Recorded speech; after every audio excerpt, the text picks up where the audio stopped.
Hello everyone. स्वागत है आप सभी का सीटीएच एजुकेशन में। आज के सेशन में हम लोग डिस्कस करेंगे कि सी प्रोग्राम में किसी भी नंबर का फैक्टोरियल कैसे कैलकुलेट करते हैं। सबसे पहले हम लोग इसके कॉन्सेप्ट को डिस्कस करेंगे और समझने का प्रयास करेंगे, क्या लॉजिक होता है फैक्टोरियल को फाइंड करने के लिए। और उसके बाद हम लोग इसके प्रोग्राम को एक कंपाइलर पे लिखेंगे, उसको एग्जीक्यूट करके उसके आउटपुट का एनालिसिस करेंगे। जब हम लोग बात करते हैं फैक्टोरियल का, तो फैक्टोरियल निकालना हम लोग पहले से जानते हैं कि किसी भी नंबर का अगर आप फैक्टोरियल निकालते हैं तो उस नंबर का मल्टीप्लिकेशन उससे वहां से लेकर के वन तक का। जैसे एग्जांपल में आप समझते हैं, अगर n का फैक्टोरियल आपको निकालना है तो n का फैक्टोरियल आप निकालेंगे n multiply by n minus one multiply by n minus two, यानी कि एक कम करते जाएंगे और इस तरह से आप multiply by three multiply by two multiply by one तक जाएंगे। या फिर आप इसको ऐसे भी कर सकते हैं, one multiplication two multiplication three multiplication, इस सबसे करते करते आप जाएंगे N minus two multiply by N minus one multiply by N. इस तरह से भी आप कर सकते हैं। एग्जाम्पल अगर इसका कंसीडर करते हैं तो एग्जाम्पल में आप कह सकते हैं कि अगर फैक्टोरियल 5 है और इसका वैल्यू फाइंड करना है तो आप कह सकते हैं 5 को मल्टीप्लाई कीजिए एक कम करके, फिर 4 से, फिर एक कम कीजिए 3 से, फिर एक कम कीजिए 2 और फिर एक कम कीजिए 1, और इसका वैल्यू आप देखेंगे 120 के बराबर हो जाएगा। या फिर आप ऐसा भी कर सकते हैं, एक से मल्टीप्लाई कीजिए, फिर दो, फिर तीन, फिर चार और फिर पाँच, मतलब कि मल्टीप्लिकेशन आप एक से लेकर उस नंबर तक करेंगे तो उसका फैक्टोरियल आप फाइंड कर लेंगे। तो इस तरह से हम लोग फैक्टोरियल निकालना जानते हैं। तो ये मैथमेटिकली कॉन्सेप्ट हो गया।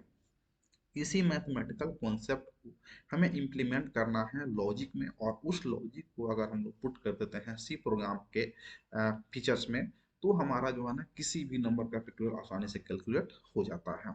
अब क्या इसमें कॉन्सेप्ट हुआ, क्या लॉजिक हुआ, उसको पहले आपको यहाँ पे डेवलप करना होगा।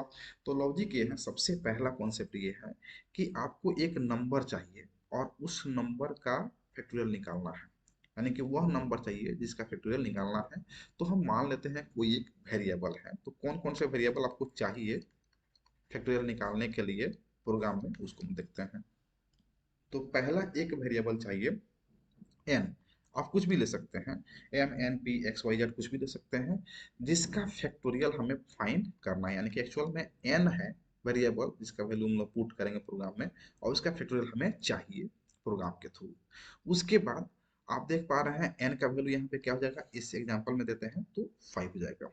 और यहाँ पे देखिए 1 2 3 4 5, हम लोग इस कॉन्सेप्ट को यहाँ पे इम्प्लीमेंट करेंगे। तो कोई ऐसा वेरिएबल अगर हम मान लेते हैं जिसका वैल्यू हम शुरू करते हैं एक से, और उसको बढ़ा के फिर दो करते हैं, फिर थ्री करते हैं, फिर फोर करते हैं, फिर फाइव करते हैं, और सबको मल्टीप्लाई कर देते हैं, तो हमारा आंसर आ जाएगा। तो यहाँ पे इसके लिए हम एक वेरिएबल कंसिडर करते हैं आई। तो आई एक वेरिएबल चाहिए जिसका इनिशियलाइजेशन करेंगे हम लोग वन से, और उसको एक एक करके इंक्रीमेंट करेंगे उस नंबर तक जिसका फैक्टोरियल हमें फाइंड करना है। तो ये एक नंबर हो गया, यानी कि वेरिएबल हो गया।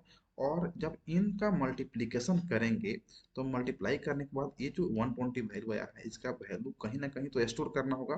तो उसके लिए भी आपको एक वेरिएबल चाहिए, और उसका नाम हम यहाँ पर ले रहे हैं फैक्ट, यानी कि फैक्टोरियल ले सकते हैं X Y Z M M कुछ भी ले सकते हैं। हम यहाँ पे कंसिडर कर रहे हैं तीन फैक्टोरियल, यानी कि फैक्ट। तो यहाँ पे हमारे पास तीन वेरिएबल हमारे पास हो गए, जिसको हम प्रोग्राम में इंप्लीमेंट करेंगे फैक्टोरियल फाइंड करने के लिए। लॉजिक क्या होगा, अगर आप किसी भी पॉजिटिव नंबर का फैक्टोरियल निकालना चाहते हैं तो उसका आसान है कंडीशन, यानी कि आप उसके लिए क्या करेंगे, शुरुआत करेंगे वन से और उसको इंक्रीमेंट करेंगे उस नंबर तक पहुंचेंगे। उसके लिए आपको लूप का यूज करना पड़ेगा। आप for loop, while loop, do while loop, कोई भी लूप यूज कर सकते हैं। यहाँ पे हम लोग यूज कर रहे हैं फॉर लूप का। जो लॉजिक है उसको हम लोग यहाँ पे समझते हैं। फॉर लूप को हम लोग यहाँ पे यूज कर रहे हैं, और फॉर लूप में हम लोग आई का शुरुआत कहाँ से करेंगे, तो वन से, यानी कि वन से शुरू करेंगे और ये वन टू थ्री बढ़ते जाएगा, इंक्रीमेंट हो जाएगा, कहाँ तक जाएगा, तो उस नंबर तक जाएगा। तो उस नंबर से छोटा रहेगा तब भी ये काम करेगा, और उसके बराबर होगा तब भी जाएगा, यानी कि उस नंबर तक। यहाँ पे क्या हो जाएगा आपका, तो यहाँ पे जाएगा आपका एन, यहाँ पे आपका वैल्यू हो जाएगा एन, जिसका आप फैक्टोरियल फाइंड करना चाहते हैं। तो यहाँ पे हमारा हो गया एन। और उसके बाद में आई को कैसे इंक्रीमेंट करेंगे, तो एक एक करके इंक्रीमेंट करेंगे, तो यहाँ पे आई प्लस प्लस कर देंगे। अब यहाँ पे आई एफ फॉर का जो है ना बॉडी हो जाएगा, और उसमें करना क्या है, तो वैल्यू को मल्टीप्लाई करके स्टोर करना है। तो पहले एक वाला को मल्टीप्लाई करेंगे, स्टोर कहाँ पे करेंगे, तो हम लोग फैक्ट में स्टोर कर रहे हैं, और स्टार्टिंग में हम लोग फैक्ट का वैल्यू मान लेंगे, यहाँ पे फैक्ट का वैल्यू 1 हो जाएगा, इनिशियलाइज कर लेंगे 1 से। तो 1 मल्टीप्लाई बाई पहला पॉइंट आपका हो जाएगा 1 से मल्टीप्लाई, तो ये हमारा स्टोरिंग हो जाएगा। और यहाँ बस ये आपका जो है ना कॉन्सेप्ट है फैक्टोरियल को फाइंड करने के लिए। बस इस लॉजिक को आप समझ लेते हैं अच्छे से, तो आप कभी भी फैक्टोरियल का प्रोग्राम लिख सकते हैं। अब इसके अलावा आप कहते हैं जीरो का कैसे निकालेंगे, तो उसको भी हम लोग प्रोग्राम को लिख करके समझेंगे। अब यहाँ पे देखिए कि यहाँ पे सबसे पहले फैक्टोरियल का वैल्यू यहाँ पे 1 है, मतलब कि 1 नाम से यानी कि फैक्ट नाम से जो है ना एक यहाँ पे वेरिएबल आपको क्रिएट हो गया है, जिसमें वैल्यू को स्टोर करेंगे, और स्टार्टिंग में इसका वैल्यू क्या है 1 है। यहाँ पे आई कंडीशन क्या है, तो आई का वैल्यू क्या है 1 है, आई का वैल्यू 1 हो गया। फिर आई का वैल्यू क्या है, less than equal to N है। उसके बाद में आई क्या है, प्लस प्लस है। वैल्यू कहाँ स्टोर है, तो फैक्ट में, फैक्ट इक्वल टू फैक्ट और मल्टीप्लाई बाई आई हो जाता है। ये वैल्यू हमको निकालना है, यही कंडीशन है हमारा। ठीक है, तो ये कंडीशन यहाँ पे क्या है, देखिए 1 2 3 और एक ये 4 4 कंडीशन है। तो यहाँ पे 1 2 3 और 4 कंडीशन यहाँ पे ले लिए। ये समझने के लिए हम लोग ले लिए कि हमारा कंपाइलर वर्क कैसे करता है। अब यहाँ पे आप देखेंगे कि आई का वैल्यू स्टार्टिंग हुआ आपका कहाँ से, तो 1 से। आई का वैल्यू 1 से स्टार्ट हुआ है। अब यहाँ पे 1 को हमारा कंपाइलर चेक करेगा क्या n से छोटा है, और n का वैल्यू हम यहाँ पे कंसिडर कर रहे हैं कितना, तो n का वैल्यू मान लेते हैं 5 है। तो इस प्रोग्राम को एग्जीक्यूट करने के लिए तो n का वैल्यू हमारा कितना हो गया, 5 हो गया। ठीक है, तो यहाँ पे आपका एक i भी क्रिएट हुआ है जिसका वैल्यू 1 से स्टार्ट किए हैं, और यहाँ पे n भी क्रिएट हुआ है जिसका वैल्यू 5 से आप स्टार्ट कर रहे हैं, तो 5। अभी हम चेक करेंगे क्या एक छोटा या बराबर है 5 के, तो यस बराबर तो नहीं है लेकिन छोटा है, तो कंडीशन क्या हो गया, ट्रू हो गया। ट्रू हो गया तो लूप जो है ना एंट्री कर, यानी कंपाइलर एंट्री करेगा इसमें आने की आपके लूप के बॉडी में, और वहां पे उसको मिलेगा एक लाइन का instruction fact equal to fact multiply by I. तो fact equal to fact multiply by I आप देखेंगे फैक्ट का वैल्यू स्टार्टिंग में क्या है 1 है, तो यहाँ पे 1, और आई का वैल्यू भी स्टार्टिंग में क्या है 1 है, वैल्यू हो जाएगा 1, और इस वैल्यू को फिर से अपडेट कर देगा कहाँ पे, फैक्ट में, वैल्यू क्या हो गया 1 हो गया। अब यहाँ पे उसके बाद देखेंगे आई का वैल्यू इंक्रीज कर जाएगा, तो आई का वैल्यू हो जाएगा 2। अब ये 2 को यहाँ पे कंपेयर करेगा, क्या कंडीशन ट्रू है, यस कंडीशन इज ट्रू। फिर से ये लूप में एंट्री करेगा, बॉडी में एंट्री करेगा, और ये करेगा यहाँ पे फैक्ट, फैक्ट का वैल्यू भी कितना है, तो 1 है, और आई का वैल्यू कितना है, तो यहाँ पे देखिए 2 है, तो 2 से मल्टीप्लाई किया और ये हो गया वैल्यू 2, और इस 2 को फिर से अपडेट कर देगा आपके इस फैक्ट में, यहाँ पे हो गया 2। उसके बाद में आई का वैल्यू बढ़ के 3 हो गया, और 3 को फिर से यहाँ पे ये कंपेयर करेगा, क्या कंडीशन ट्रू है, यस कंडीशन ट्रू है। फिर यहाँ पे देखिए यहाँ पे पहले से वैल्यू फैक्ट का कितना है 2, और मल्टीप्लाई किसे करना है, तो आई का वैल्यू 3 से, तो यहाँ पे जाएगा 6, और इस 6 को फिर से यहाँ पे अपडेट कर देगा, यहाँ का वैल्यू कितना हो गया 6 हो गया। अब यहाँ के आई का वैल्यू बढ़ के हो गया 4, ये हो गया 4, और 4 से यहाँ पे कंपेयर करके क्या बड़ा बराबर या छोटा है, यस कंडीशन ट्रू है। तो ट्रू है तो आई का वैल्यू, पहले फैक्टोरियल का वैल्यू कितना है यहाँ पे 6 है, और आई का वैल्यू कितना है, तो यहाँ पे 4 है, तो 4 से मल्टीप्लाई जगह ये हो जाएगा आपका 24, और इस 24 वैल्यू को फिर से अपडेट कर देगा यहाँ पे आपको, यहाँ पे 24 या 24 फैक्ट का वैल्यू। अब यहाँ पे आई का वैल्यू बढ़ के कितना हो गया 5, और 5 से जो है आपको कंपेयर करेगा कि या छोटा या बराबर है, तो यस कंडीशन ट्रू है क्योंकि बराबर है। तो यहाँ पे जगह पहले से हो जाएगा 24 था, और अभी क्या हो गया आई का वैल्यू 5 हो गया, तो यहाँ पे वैल्यू कितना आ गया आपका 120 हो गया, और इस 120 वैल्यू को यहाँ पे जो है ना आपको अपडेट कर देगा फैक्ट में 120 हो गया। अब 120 जब हो गया तो यहाँ पे आई का वैल्यू 6 हुआ, तो यहाँ पे 6 लेस देन और equal to 6, sorry 5, no condition is false. और जैसे ही फॉल्स होगा हमारा जो है ना कंपाइलर लूप से बाहर आ जाएगा, बॉडी में एंट्री नहीं होगा। अब यहाँ पे हमको प्रिंट क्या होगा, फैक्ट प्रिंट करना है, क्योंकि फैक्ट में वैल्यू स्टोर किए हैं, और फैक्ट में आप देखेंगे वैल्यू यहाँ पे कितना है 120 है, तो हमारा 120 यहाँ पे प्रिंट हो जाएगा। बस कॉन्सेप्ट यही, इस तरह से हमारा जो है ना कंपाइलर काम करता है। तो इस सबसे हम लोग कॉन्सेप्ट को वहाँ पे इंसर्ट करेंगे, यानी कि इस लॉजिक को इम्प्लीमेंट करेंगे प्रोग्राम में, और हमारा प्रोग्राम जो है ना रेडी। अब हम लोग क्या करते हैं कि इस कॉन्सेप्ट यानी कि इस लॉजिक को अपने प्रोग्राम में इम्प्लीमेंट करते हैं। हम लोग चलते हैं अब कंपाइलर पे, वहाँ पे प्रोग्राम को लिख करके और उसको एग्जीक्यूट करके उसके आउटपुट को हम लोग एनालिसिस करते हैं। अब हम लोग आ गए हैं अपने कंपाइलर में। आप किसी भी कंपाइलर को यूज कर सकते हैं जो आपके सिस्टम में अवेलेबल हो। हमारे सिस्टम में अभी जो है ना हम यूज कर रहे हैं डेव सी प्लस प्लस को, आप इसको भी यूज कर सकते हैं। तो यहाँ पे फाइल में जाएंगे और न्यू ओपन करेंगे, न्यू सोर्स फाइल पे। तो हमारा इंटरफेस इस तरह का होगा और यहाँ पे सबसे पहले हम लोग कमांड लाइन को लिखेंगे और इसमें हम लोग लिखेंगे हैश इंक्लूड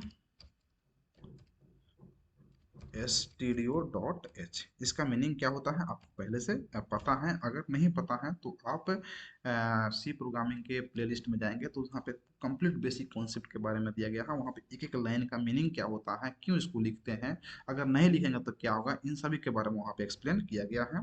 नेक्स्ट हम लोग यहाँ पे एक और कमांड लाइन का यूज कर लेंगे। यहाँ पे जगह इंक्लूड इंक्लूड और conio.h, इसको क्यों यूज करते हैं इसके बारे में भी आपको डिटेल्स में वहाँ पे एक्सप्लेनेशन मिल जाएगा। उसके बाद यहाँ पे वर्ड मेन इंटीजर में आप कुछ भी लिख सकते हैं। हम यहाँ पे इंटीजर मेन लिख सकते हैं, मेन लिख रहे हैं। और हम लोग जानते हैं कि कोई भी प्रोग्राम का एग्जीक्यूशन मेन से स्टार्ट होता है, तो इसका मेन का बॉडी बनता है और उसके बॉडी के अंदर में ही हम लोग सारा प्रोग्राम को यहाँ पे लिखते हैं। तो यहाँ पे हम लोग सबसे पहले वेरिएबल को डिक्लेयर करेंगे इंटीजर एन, मतलब कि जिसका वैल्यू हमें फाइंड करना है फैक्टोरियल के रूप में। उसके बाद आई जिसे हम लोग इंक्रीमेंट करेंगे और उसके बाद में फैक्ट जिसमें वैल्यू को हम लोग स्टोर करेंगे और लास्ट में हम लोग प्रिंट करेंगे जिसका वैल्यू हम लोग 1 से इनिशियलाइज करेंगे। और उसके बाद जब हम लोग वैल्यू को एंट्री करेंगे कि किसका वैल्यू आप निकालना चाहते हैं, मतलब एन का वैल्यू एंट्री करेंगे, तो यहाँ पे हम लोग प्रिंटफ फंक्शन का यूज कर लेंगे और यहाँ पे हम लिखेंगे इंटर, आप कुछ भी यहाँ पे लिख सकते हैं, enter the value of N, value of N. और उसके बाद जो है ना हम इसको सेमीकोलन से इन स्टेटमेंट कर देंगे। उसके बाद में स्कैन कर लेंगे इस वैल्यू को मेमोरी में, स्कैन एफ। और उसके बाद यहाँ पे हम लोग परसेंटेज डी का यूज करेंगे क्योंकि जो एन को हम लोग डिक्लेयर किए हैं वो किए हैं इंटीजर के रूप में, तो उसके लिए हम लोग परसेंटेज डी लिखेंगे और यहाँ पे एम परसेंट साइन लगा करके एन लिखेंगे। क्यों लगाते हैं परसेंट साइन ये आपको पता है, अगर नहीं पता है तो आप वीडियो जा करके वॉच कर सकते हैं। उसके बाद हमारा एन मेमोरी में स्कैन हो गया है। अब इसका फैक्टोरियल निकालना है। देखिए सिंपल सा बात है, यहाँ पे क्या है कि फॉर लूप हम लोग यहाँ पे यूज करेंगे और उसके अंदर फॉर में हम लोग करेंगे आई इक्वल टू 1, फिर सेमी कॉलन देंगे और फिर आई का वैल्यू हम लोग लेस देन रखेंगे और इक्वल टू करेंगे कि एन तक आप जाइए, एन का जो भी वैल्यू हो वहां तक जाइए। फिर यहाँ पे सेमी कॉलन देंगे और उसके बाद में आई का वैल्यू 1 से बढ़ा देंगे और इसका हम लोग बॉडी बनाएंगे जिसमें हम लोग वैल्यू को कैलकुलेट करेंगे। क्योंकि सिंगल लाइन का स्टेटमेंट है तो बिना आप पैरेंथेसिस का भी यूज कर सकते हैं, यानी कि यहाँ पे कर्ली ब्रेसेस का यूज कर सकते हैं। हम लोग यहाँ पे बॉडी लगाते हैं, अच्छा लगता है। फैक्टोरियल इक्वल टू फैक्टोरियल और मल्टीप्लाई बाई आई कर देंगे, यहाँ पे सेमीकोलन देंगे और ये वैल्यू कैलकुलेट करेगा ये लॉजिक।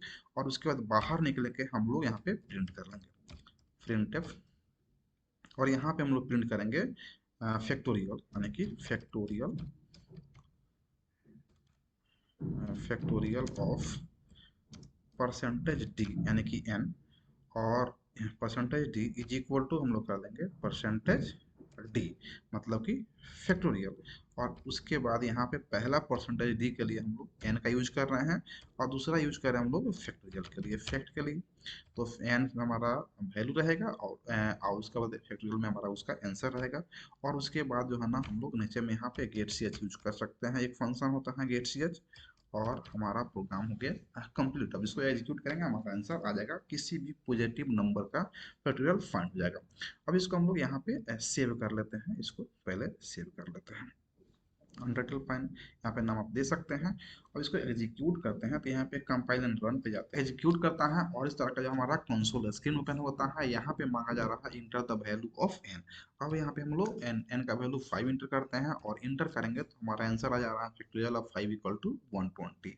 अब इसको हम लोग क्लोज करते हैं, फिर से एग्जीक्यूट करते हैं और यहाँ पे कंपाइल एंड रन करते हैं और उसके बाद इसका वैल्यू हम लोग यहाँ पे 8 डालते हैं और इंटर करते हैं तो वैल्यू आता है फैक्टोरियल ऑफ 8 टू 4032 तो किसी भी नंबर को आप इजीली यहाँ पे फैक्टोरियल अब फाइंड कर सकते हैं हमारे उस लॉजिक के थ्रू। अब यहाँ पे आपको लगता है कि नहीं हमें जीरो का ही फैक्टोरियल निकालना है, तो यहाँ पे आप इफ एल्स यूज कर सकते हैं। यहाँ पे आप करेंगे इफ और इसमें कंडीशन पुट कर देंगे कि अगर एन इक्वल टू जीरो है, एन का वैल्यू अगर जीरो है तो यहाँ पे एक लाइन का आप स्टेटमेंट लिख देंगे कि अगर जीरो है तो आप प्रिंट कर देंगे प्रिंटफ में कि फैक्टोरियल